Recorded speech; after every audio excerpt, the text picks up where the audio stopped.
I'm going to jump in here. Welcome, everyone. I am Abby Quinlan. I'm with CauseVox, and today our speaker is Chris Barlow with Beeline Marketing. Chris was expecting to work in a cause-focused career or ministry when he grew up, but he was surprised to discover a passion for business. In 2015, he founded Beeline and came full circle through helping nonprofits expand their mission and grow their donor base. Chris loves marketing and considers himself the customer happiness director, which I think is an amazing title. If you can start your own business and name yourself anything, that's a great thing to name yourself. But he was most impressed, or is the most impressive, with his skills of masterfully putting his two youngest boys down for their naps. I'll have Chris do a little bit more of an intro when he starts, but I have some things just about CauseVox to jump us. So let's see if it's going to work. There we go. How CauseVox solves your fundraising pain points. CauseVox is a digital fundraising platform for nonprofits. We help you raise more with less time and effort. You can use CauseVox in a variety of ways, from donation forms to campaign pages to pledge donations, and so on. And we're going to cover a couple of those this afternoon, wherever you are.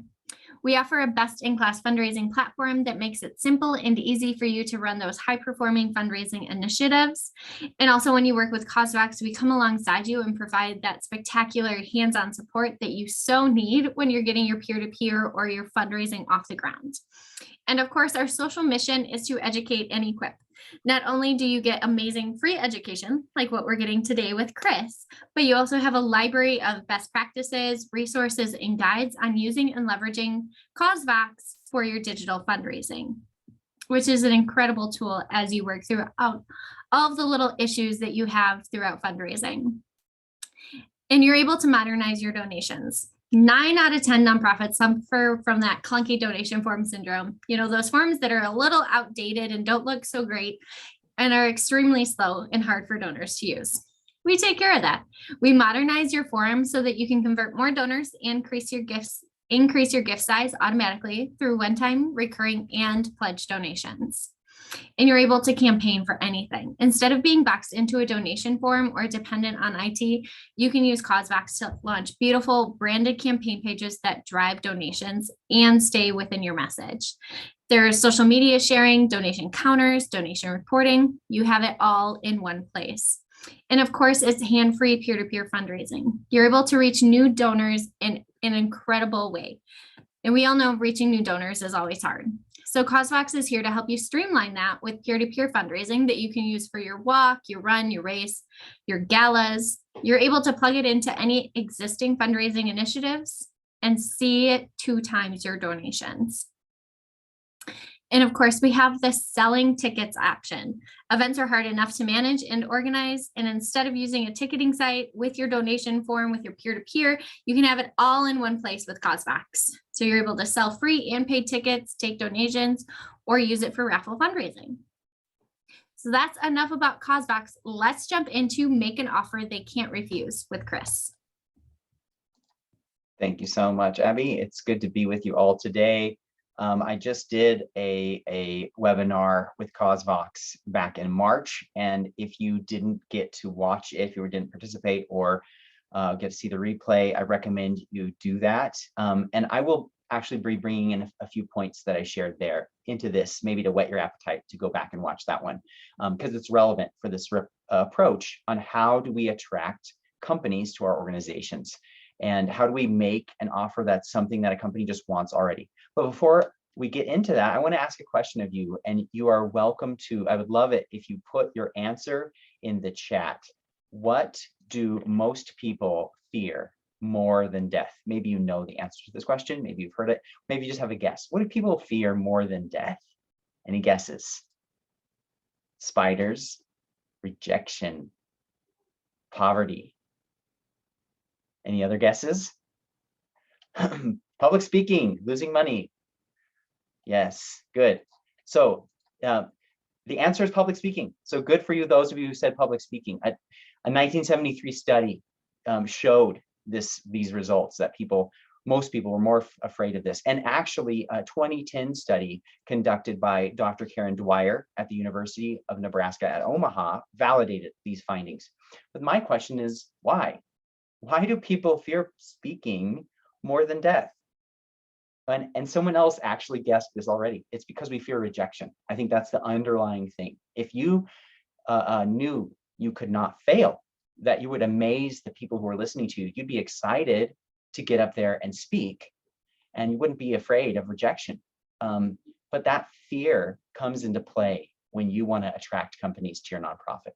So knowing all the benefits that a company can bring to your organization, or a desperation to raise funds, or even past successes you've had with other companies aren't necessarily going to take away that fear of rejection and will keep you from reaching out. And so why is this? Well, part of the reason we fear rejection is because the relationship doesn't feel like one of equals. It feels like one where you're just a charity case and you don't believe you have a lot of something, you don't have anything to offer. You hope the company takes pity on you and decides to just help you. This untrue and dismal outlook, it makes it feel like getting rejected is too likely. So why reach out in the first place? So my question today is, and what I want to look at is, how can we remove these barriers so that instead of fearing rejection, you're confident and excited to reach out? And I want to look at this today, not from my goal isn't to inspire you and give you this emotional high so that you're like, yeah, we're going to do it. We can reach out. We can get a corporate partner, because that would be great for like now and the next 30 minutes. And then those feelings will fade and then you'll be in the same boat. What I want to do is equip you with a fresh approach and get into some of the details so that you feel ready and you know why this will work, and you have the confidence that this process will actually the process itself gives me the confidence to reach out, and not the inspiration or emotion, and to do that sometime in the next 30 days. So this is what we're going to look at today. We're going to look at a proven process to create an offer that companies already want. We're going to do an approach that circumvents all the decision-making and approvals that have to go through, that companies usually will go through if they're trying to consider a sponsorship, and go straight to the person who can say yes to working together with you. And then we're going to see how you can build on that first collaboration and that first success for a long-term relationship. But first, a little about myself and about who my company is, so you can understand about why I'm teaching on this topic. I'm Chris. I founded Beeline in 2015. As Abby said, we do digital marketing. We've been working with nonprofits from the beginning to help them expand their mission and grow their donor base. We're Google certified partners. And one thing I love is helping organizations tie their marketing into their mission, because their mission is when the passion and energy is. And so if the marketing is tied into that, it will have passion and energy and be more successful. We live in Fort Collins, Colorado. My wife and I, Lydia, have been married for 15 years. And as you can see, we have 7 kids between 14 years and 2 months. The strategy that that I'm teaching you today, we've been using in our company and with our clients to help reach out to partners with a 1 out of 3 success rate. I don't know a lot of strategies that have a 30% conversion rate as a marketer. So I've not really found anything that comes close. So that's why I really believe it's something that's worth teaching and sharing with organizations like yours. So I want to start today by saying something that's a little counterintuitive about corporate partnerships. And that's this: companies don't partner with nonprofits. Maybe a little bit of a trick phrase, because what it actually is individuals form partnerships with individuals. So you're looking for an individual at an ideal company to see the synergy possible in partnering with you to achieve their goals and at the same time further your mission. So here's another chance for you again. Share some answers in the chat. What are the goals that most companies are interested in today? What do companies want? Again, feel free to share your answer and ideas in the chat.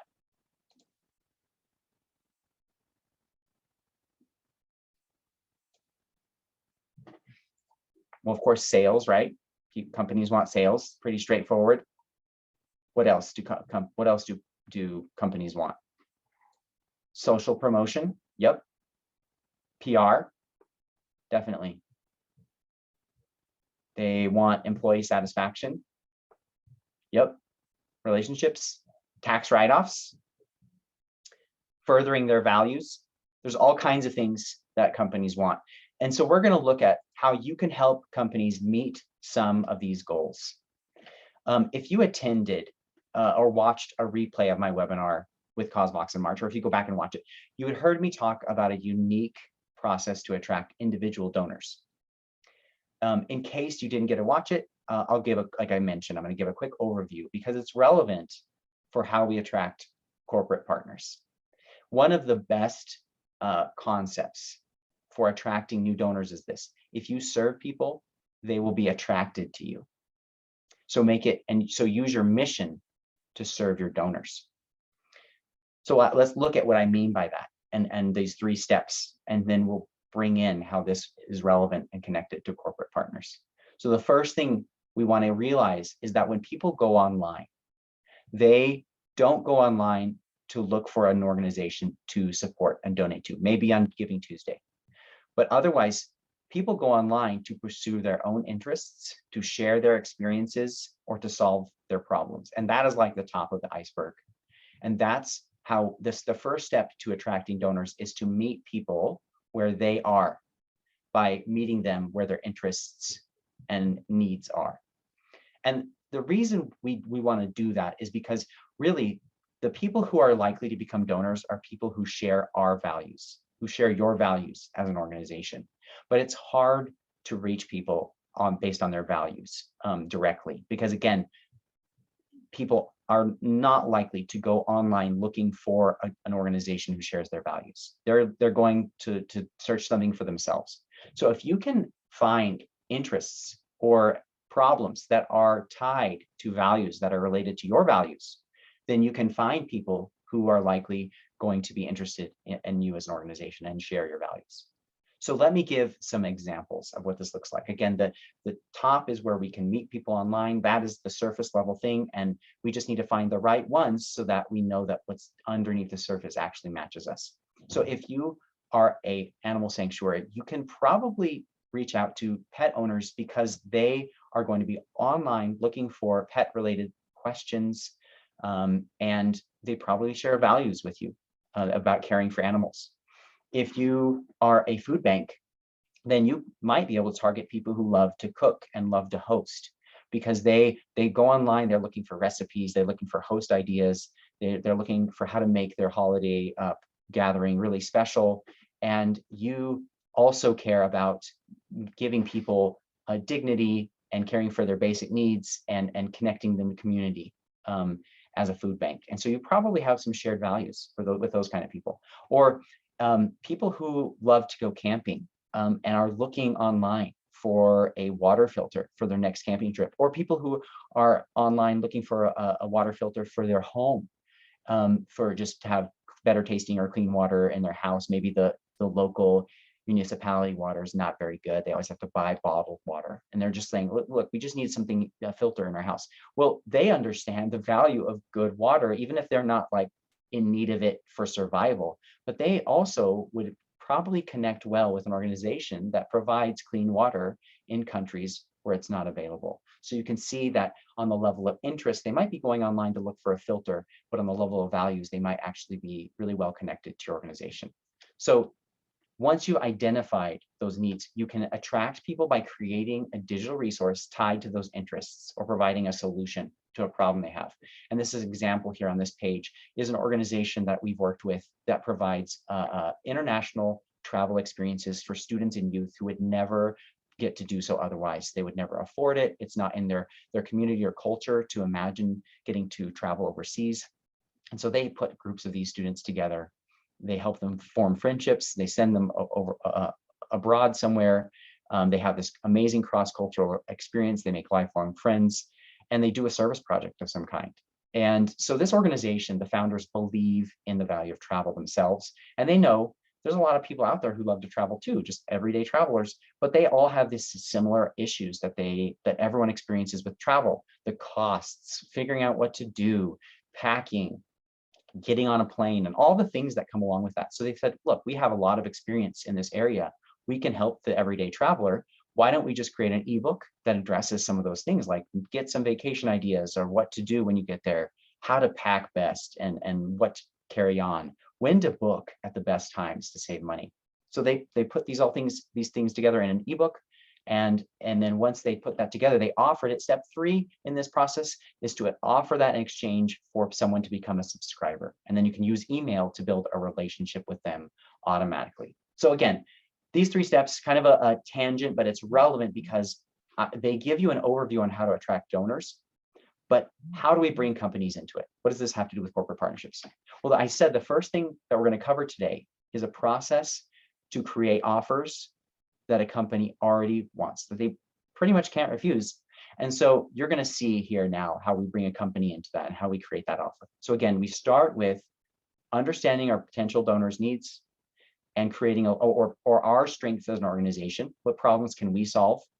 And create a list of ideas or problems we could solve or resources we could create that could meet our potential donors' needs or just the everyday person's needs, people that don't fall under our mission.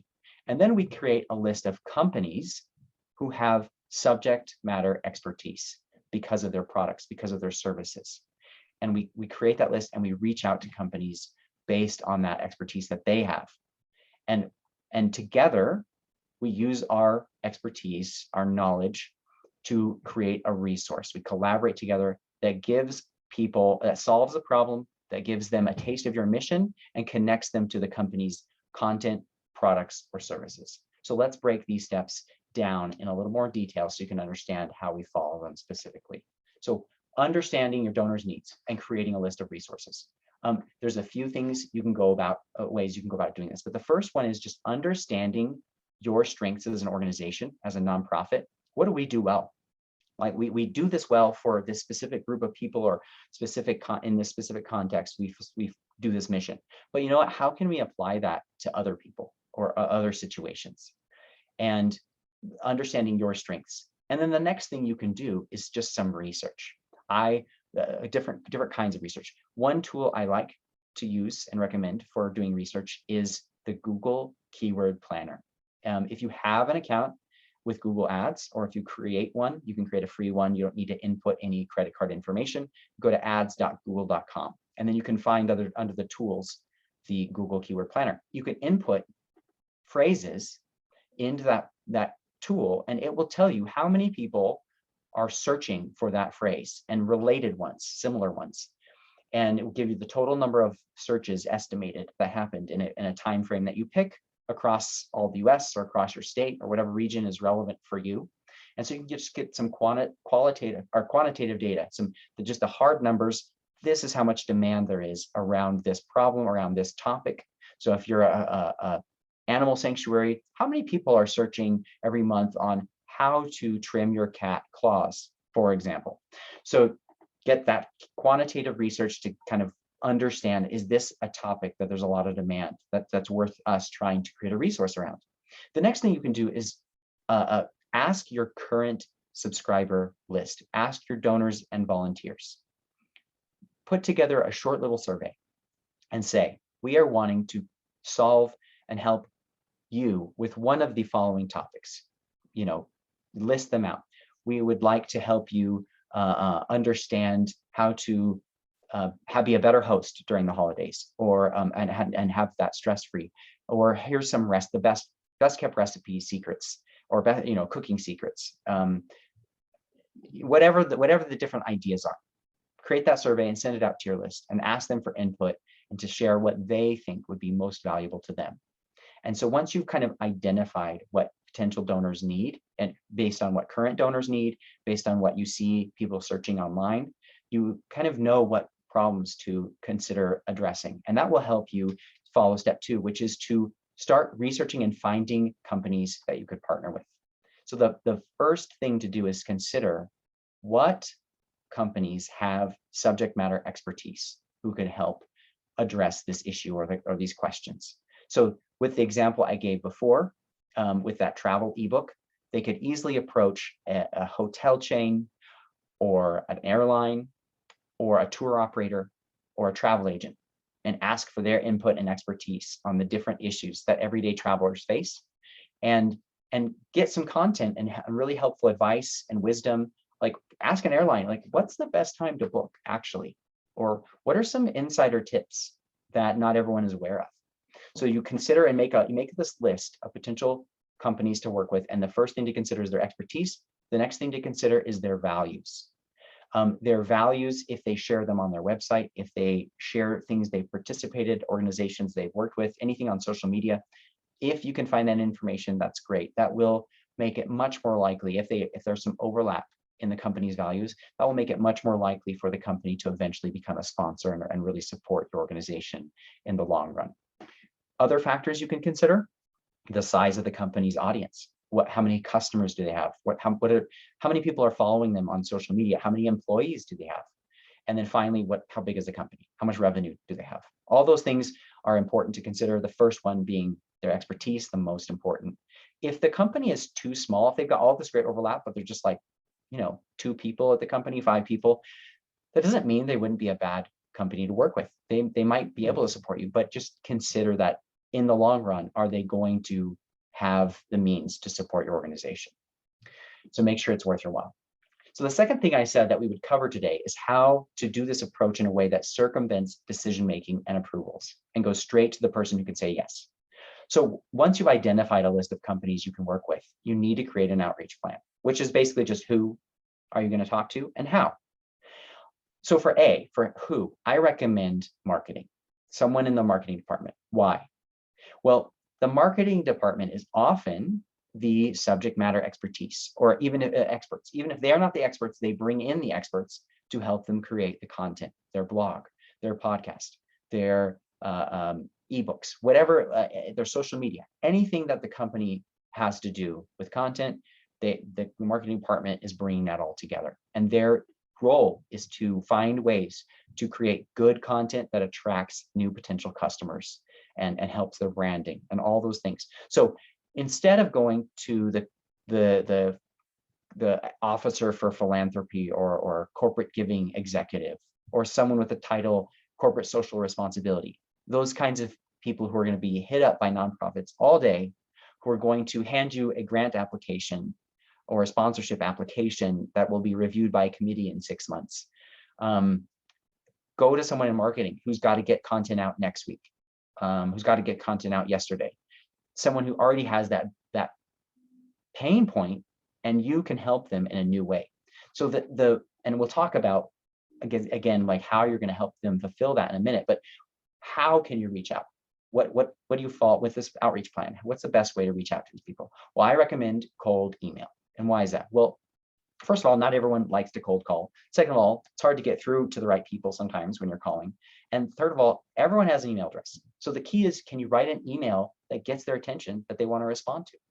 And if you don't have their email, or if you think if it's not working, you can always try a social media direct message. So how do you write this email to get someone to respond? Well, the first thing to do is to get their attention with a hook. If you think about when you look at your inbox, you actually see the subject line and then a preview of the email. And use that to your advantage, use that knowledge. I recommend starting the subject line with actually just their first name, because then instead of the email coming in and having a subject line that may or may not seem relevant, if you put their first name, that immediately gets their attention. And then if the first line of your email is basically acting as a subject line in that inbox preview, then they kind of see their name and then they see what the email is about. And the key to a good hook is just something that makes them want to open the email. I've been a customer of your company for 20 years and I gave this product 1 star, or I want to give this product 1 star, or I just bought this product, or I just benefited from the service and I loved it and shared it with all my friends and family. Or we just listened to your podcast and we loved what you had to say about this, and our organization shared it on social media. Something that gets their attention, that makes them want to open it. It can't be too long. You can give more details in the email, but something like 5 to 8 words. Once you've written the hook, then you got to go to anchor. The anchor is something that builds a connection between you and between them. Something that helps you build trust and gets them to take you seriously. That shows that you're more than just a fan that says, hey, you're great, you're awesome. That's kind of just flattery. and that anyone can write in 10 seconds, but actually shows that you took a little bit of time to know who they are and who their company is if you're not already familiar. So you have these connections in common with the person, or you read or listened to some of their content already. I know that I've done this where I've listened to, I was targeting a professor at a university, and the professor, you know, there's not a lot of information on the university website. They have a profile, but I found podcasts that the professor had been interviewed on. So I went and listened to those podcasts, listened to the professor share, and then my anchor was something about something she shared in that interview. So I showed that I took the time to actually get to know them a little bit and what they had to say, and thought that their input and expertise would be valuable, because that's the next thing you're doing, is you're offering them a win and showing the collaboration, asking for this collaboration. You're saying, because your company cares about X, because you do X, or you have these products, I thought that we could do Y. I thought we could collaborate to create a digital resource to address this problem. You're offering them a chance in the marketing department to work with a nonprofit, to have great branding, to create something that they need to do anyway that helps you both attract new people. And then you end the email with asking a very simple ask: are you interested? Or can we get on a call? Don't go into too much detail about what the collaboration would look like. All you want to do is just a quick response from them. Now, I'm going to just quick little highlight. I'm going to offer this, or I'm going to share the link rather at the end, that gives you more details. So you don't need to, if you're madly taking notes, don't worry. It's all in this corporate partnerships attraction kit, free download. I'll link to it again at the end, but it gives you all the steps that you need to attract companies, how to find them, good hook, anchor, win, and ask ideas, a template that you can use, and tools to find the contacts at those companies, and how to follow up to people and with people, and how to get a yes. So we'll come back to that. So once you've understood what your potential donors are looking for and what you can create, and you've made an outreach plan and reached out to companies, now you can collaborate with one to create a resource. Again, you are wanting to offer something of value to people while giving them a taste of your mission, and then leveraging your partner's expertise and resources or financial support. So here's some ideas for collaboration. I mentioned the market research before. That is a really powerful tool that you can bring into the conversation. You can say, look, we know there's an audience, untapped audience for you, that we know from the voice of our own customers. We have this survey that this particular resource should cover this topic, and we think that you guys would be able to help us really well with that. And we have this quantitative data. We know a lot of people are searching Google for it. So you can bring that into the conversation. And then you can use their subject matter expertise. Maybe that you can use their audience. They can promote, when you create this, they can share it with their audience, with their employees, with their customers. And then ideally, they bring in someone from their marketing team to help you create this resource. They've got the talent for doing the content all the time, editing it. If your nonprofit doesn't have that, maybe they can do some graphic design for you. Whatever it is, you're not necessarily looking for any kind of financial support. You just want to get this thing done together.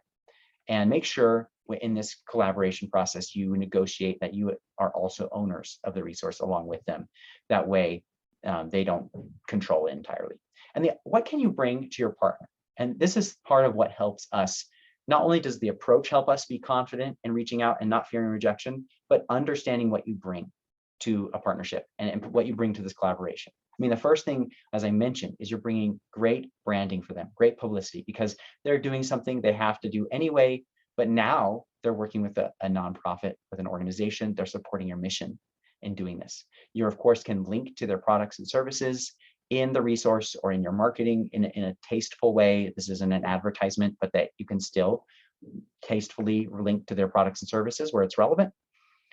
And something that's a little bit subtle, but it's really powerful and valuable, is you are helping a company to live out its values. When I gave this presentation, a similar one back in February, one of the participants actually shared a link, and they shared, and we could see that millennials and Gen Z employees don't stay with companies very long. I think the average tenure is about 2 years, unless they feel like the company shares their values. And so being able to give the company a tangible way to live out their values, that doesn't need to go through a decision-making committee, that costs them nothing, is so powerful, because now they can share with their employees how they've worked with you and shown tangibly, like, this is why, like, this is one way we live out our values. We got to work with this organization and do this initiative together. And then finally, as a nonprofit, if you're eligible for the Google Ad Grant, if you're a 501c3, you can amplify this resource, you can amplify the promotion, you can bring it to the table. You can say, look, we are going to create this together, and it's not just going to be created and then flop and then disappear. We have $10,000 a month in ads that we can put behind this. And we already know people are searching Google for it. So we know it's going to go somewhere. It's worth your while to create this with us. So you have so much to bring to the table. And again, you're bringing so much. There's just companies who take the time to pay attention. This is an amazing slam dunk for them and for you. So the last thing I promised that we'd cover is how to build on your first success to create a long-term relationship. So after you collaborate, thank them publicly. Make them look like the heroes that they are, that they hopefully will become over time. Make sure you've collaborated on how you're going to cross-promote it. Besides your sharing it, whether you use the grant, the Google grant, or whether you're just sharing it with your audience, your email list, because you can offer that. You can say, look, we're going to share this with all of our supporters because they already said they wanted it.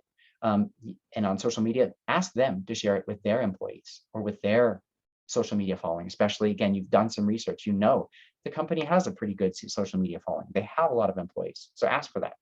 And then plan your next time when you can reconnect with them to give it some time for the promotion and just kind of debrief, see how things went, and make a plan for how you can help them reach their goals, especially living out their values as an organization.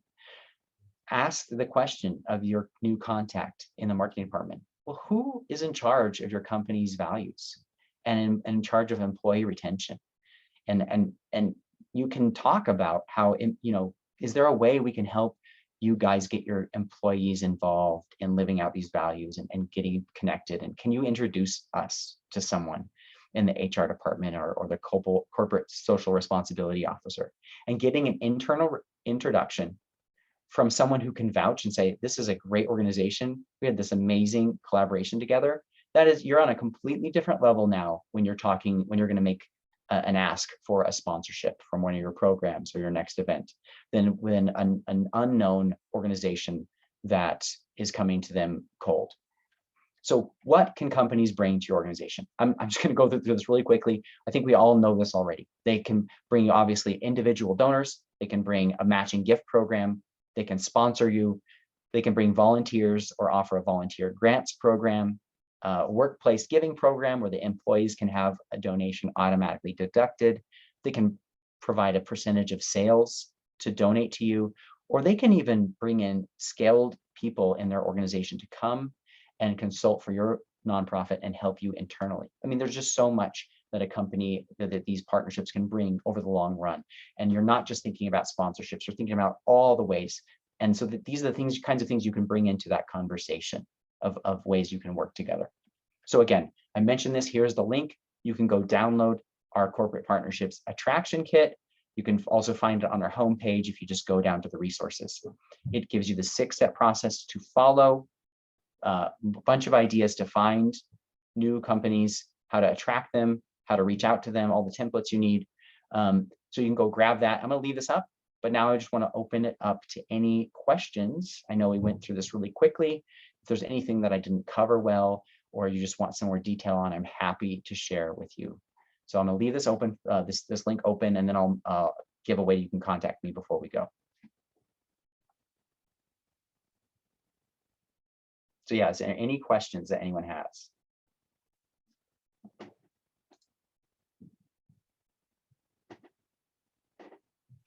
And it's okay if not, just means I covered it perfectly. Right? In the first try. I do have just a more general question. How long before like an event or something should people be reaching out to start the conversation and relationship building? That is a great question, actually. I would say at least, I mean, if you can give it at least 3 months, that that's better, because it's going to take some time to put together this resource. And so if you've put it together, you've had time to promote it, then when you're approaching them for asking about a sponsorship, the more time you have, the better. So I would say ideally like 6 to 9 months before an event. But you can always pivot to like sponsoring a specific program too. Sure. All right, I see one question. With cold emails, I feel like it's easy for people to ignore you. How do you know the email isn't winding up in spam junk? That certainly can happen. The thing is, because it's not a form email, you're taking the time to create that anchor.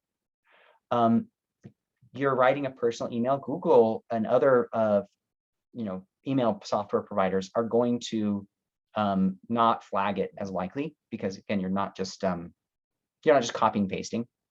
And then follow-up is really key. So a lot of people, you might go into spam, but you're more likely to just get ignored. And that's why, or maybe someone reads the email and they're interested, but they're just too busy to respond. And so the follow-up process is really key. And I share that in the book, in the kit, but essentially you do a follow-up 3 days after your first email, and then a week after that, and then a couple weeks after that. There's a 3-step process. And we see the most response. If someone's going to say yes, then usually it's when you do your first or second follow-up, not on the first email. Occasionally you get someone who responds on the first email. But it's that second or first follow-up, second follow-up that people will, or if they're gonna reply, then they'll say yes. On a rare occasion, you'll get someone who will say no, thank you. But that's usually, if they're not interested, they just don't reply. So yeah, that's a good question, fair question. And I've often found that switching channels can be helpful too. So if you're not getting a response via email, all right, we'll send them a message on LinkedIn or Twitter or whatever. Good idea.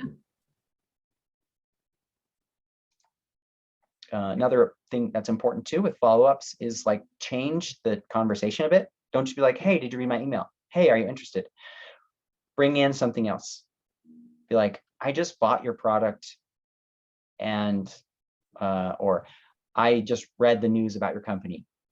Just change, bring something new into the conversation. So instead of just hammering them with the same thing, I found that really effective, and people appreciate it. They're like, oh, that I'd rather reply to that and just get the conversation started.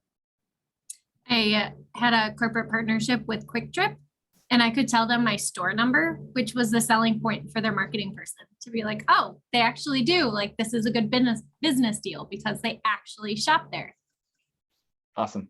Yep. Mm-hmm.